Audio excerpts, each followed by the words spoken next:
야누시 코르차크를 아십니까? 코르차크라는 이름은 일반적 한국인들에게는 그리 익숙하지 않은 이름일 것입니다.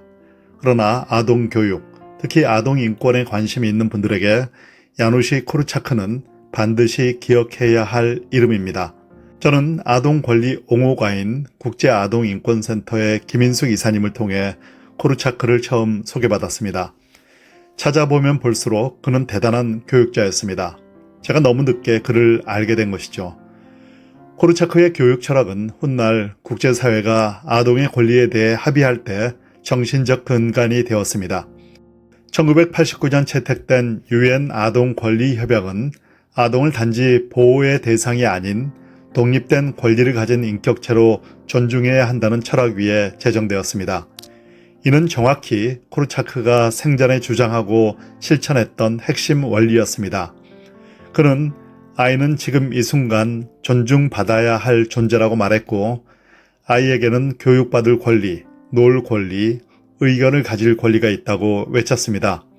이는 유엔 아동 권리 협약의 기본 원칙인 생존권, 보호권, 발달권, 참여권의 사상적 뿌리와 일치합니다. 어느 순간 코르차크라는 이름을 마음에 새기게 된 저는 2025년 6월 초 한국 홀로코스트 박물관을 건립한 분들과 함께 폴란드 아우슈비츠와 이스라엘을 방문하게 되었습니다.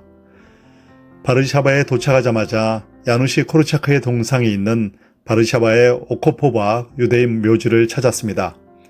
묘지의 조용한 숲길 한편에 아이들을 품에 안은 코르차크의 동상을 마주했을 때 뭐라고 표현하기 힘든 벅찬 감동이 차올랐습니다. 그 동상은 나치의 유대인 학살 당시 코르차크가 유대인 아이들과 함께 트레블링카라는 악명 높은 절멸 수용소로 가는 모습을 상징하고 있었습니다. 그 동상은 단지 한 사람을 기리는 상징이 아니라 한 시대의 양심과 사랑을 보여주는 상징물이었습니다. 마침 그곳에는 독일에서 온 노부부가 있었습니다. 그 부부는 코르차크의 동상을 보며 아무 말 하지 않고 눈물을 흘렸습니다. 아마도 코르차크의 이야기를 잘 아는 분들이었겠죠. 독일인으로서 너무나 미안한 마음을 가졌을 것이 분명합니다.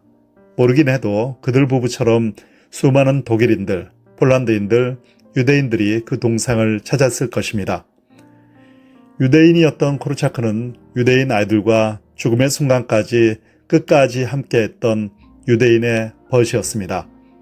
야누시 코르차크는 1878년 폴란드 바르샤바에서 태어난 폴란드계 유대인이었습니다.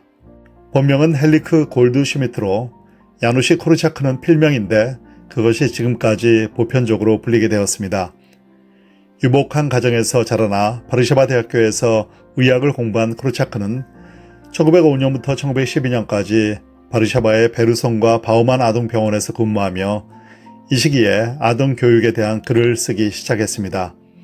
그의 필명 야누시 코르차크는 폴란드 작가 요제프 이그나치 그라셰프스키의 소설에서 따온 것으로 알려져 있습니다. 코르차크는 공식적으로 유대교 의식을 따르지는 않았고 평생을 세속주의자로 살았지만 유대인으로서의 정체성을 숨기거나 부정하지 않았습니다. 오히려 유대인 공동체에 깊은 책임감을 느꼈던 그는 1912년 바르샤바의 돔 스에로트, 즉 아이들의 집이라는 유대인 아이들을 위한 고아원을 설립했습니다. 이 고아원은 단순한 보호시설이 아니라 아이들이 스스로 규칙을 정하고 서로를 존중하며 살아가는 작은 민주주의 공동체였습니다. 코르차크는 교육자로서 철저히 아이들의 자율성과 존엄성을 강조했습니다. 그는 아이도 지금 이 순간 온전한 인격체라 말하며 아이들을 가르치기 전에 먼저 존중해야 한다고 강조했습니다. 1939년 나치 독일이 전격적으로 폴란드를 침공함으로써 제2차 세계대전이 발발했습니다. 폴란드는 독일에 점령당했고 1940년 나치에 의해 바르샤바 게토가 형성되었습니다. 당시 폴란드에는 330만 명 정도의 유대인들이 살고 있었는데 모든 유대인들은 강제로 게토에 들어가야 했습니다. 유대인 아이들이 있던 코르차크의 고아원도 예외는 아니었습니다. 게토 안의 삶은 너무나 참혹했습니다. 굶주림과 질병, 죽음이 일상이었습니다.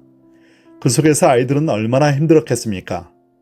그러나 코르차크는 교육을 포기하지 않았습니다.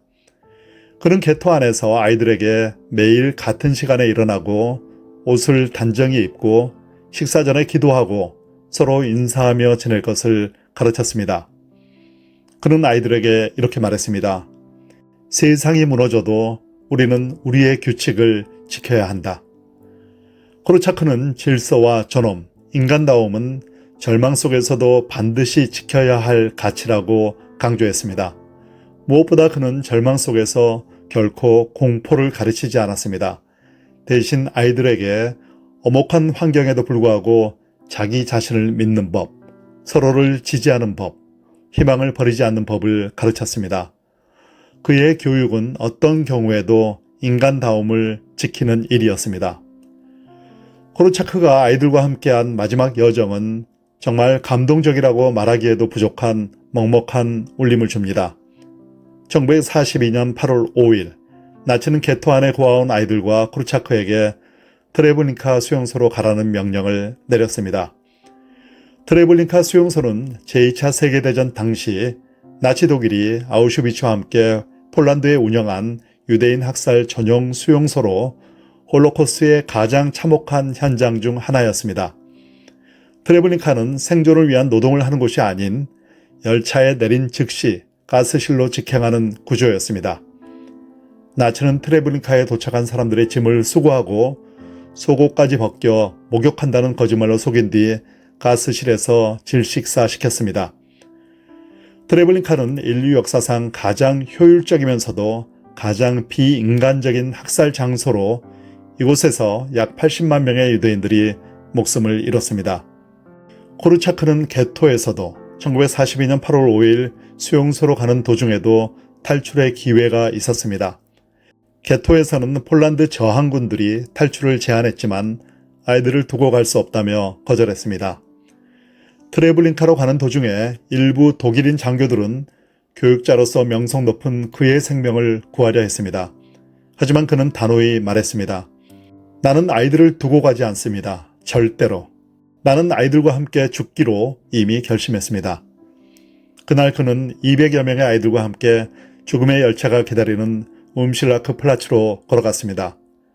코르차크는 아이들에게 오늘 우리는 숲으로 소풍을 갈 거야. 숲속의 나무와 새를 볼 거야 라고 말했고 그 말에 아이들은 울지 않고 오히려 나직이 노래를 불렀다고 합니다. 그는 마지막 순간까지 아이들의 두려움을 감싸 안았습니다. 그는 트레블링카 절멸 수용소에 도착하자마자 아이들과 함께 가스실에서 생을 마감했습니다. 당시 그의 나이 64세였습니다. 트레블링카로 향한 코르차크와 아이들의 침묵의 행진은 인류 역사상 가장 숭고하고 위대한 행진 가운데 하나로 기록되고 있습니다. 오코포바 유대인 묘지에 있는 코르차크와 아이들의 동상은 바로 그 숭고한 행진을 형상화한 것입니다. 그것은 인류의 가장 고귀한 사랑의 표현 가운데 하나였습니다. 야누시 코르차크는 교육자로서 한 시대의 획을 그은 대단한 인물입니다. 아동 교육에 대한 틀을 바꾼 아동인권 옹호가였습니다. 그는 1919년에 아동 헌장을 작성하며 아동의 권리와 존엄성을 강조했습니다. 그의 이러한 사상은 현대 아동 권리 운동에 큰 영향을 미쳤습니다. 그러나 그는 단지 교육자만은 아니었습니다. 유대인이었던 그는 유대인의 벗으로 고통받는 민족의 아이들과 끝까지 운명을 함께한 사랑의 사람이었습니다. 야누시 코르차크는 우리가 반드시 기억해야 할 이름입니다. 그는 유대인을 외면하지 않았습니다. 사실 유대인이었지만 나치에 협력한 사람들도 적지 않았습니다. 수많은 홀로코스트 생존자들은 이런 사실이 자신들을 더욱 고통스럽게 했다고 토로했습니다. 코르차크는 유대인으로서 고통받는 유대인 아이들을 버려두지 않았습니다. 물론 그의 사랑과 헌신은 유대인 아이들에게만 한정되지 않고 모든 아이들에게 미쳤습니다. 그의 사랑의 삶과 정신은 오코포바 유대인 묘지의 동상뿐 아니라 폴란드와 이스라엘, 유럽과 미국 등 세계 각국에 그리고 이제 한국 땅에 길이 남아 있습니다. 경기도 파주 예술마을 헤이리에 있는 한국 홀로코스트 박물관 내에도 코르차크가 아이들과 함께한 대형 사진이 걸려 있습니다.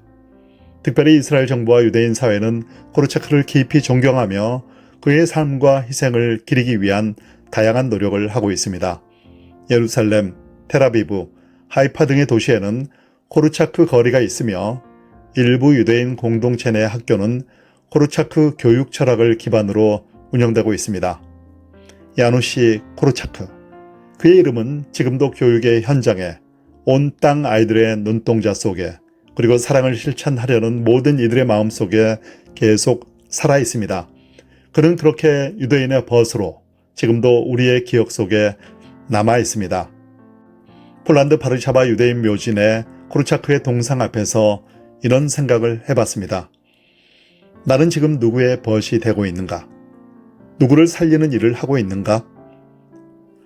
홀로코스트라는 잔혹한 상황 속에서 나치를 비롯한 많은 이들은 유대인들을 배척하고 죽이는 일에 가담했습니다. 그리고 더 많은 이들은 무관심했습니다. 철저히 무관심했습니다. 무려 600만 명이 살육당하는데도 아무 일 없다는 듯이 일상을 살아갔습니다. 그러나 그런 가운데서도 끝까지 생명을 걸고 유대인의 벗이 된 고귀한 사람들이 있었습니다. 야누시 코르차크처럼 말입니다. 그의 삶을 되새기다 보면 성경 속 한 구절이 떠오릅니다. 지혜 있는 자는 궁창의 빛과 같이 빛날 것이요 많은 사람을 옳은 대로 돌아오게 한 자는 별과 같이 영원토록 빛나리라. 다니엘 12장 3절.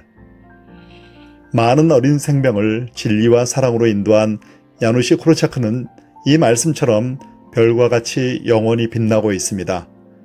당시의 가해자들은 이름 없이 사라졌지만 피해자였던 야누시 코르차크의 이름은 찬란하게 기억되고 있습니다.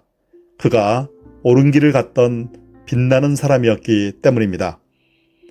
저희 기록문화연구소는 코르차크와 같이 많은 사람을 옳은 대로 돌아오게 함으로써 별과 같이 영원히 빛나는 사람들의 삶을 기록하여 기억하게 함으로써 다시금 이 시대에 조명하는 일을 사명으로 감당하겠습니다.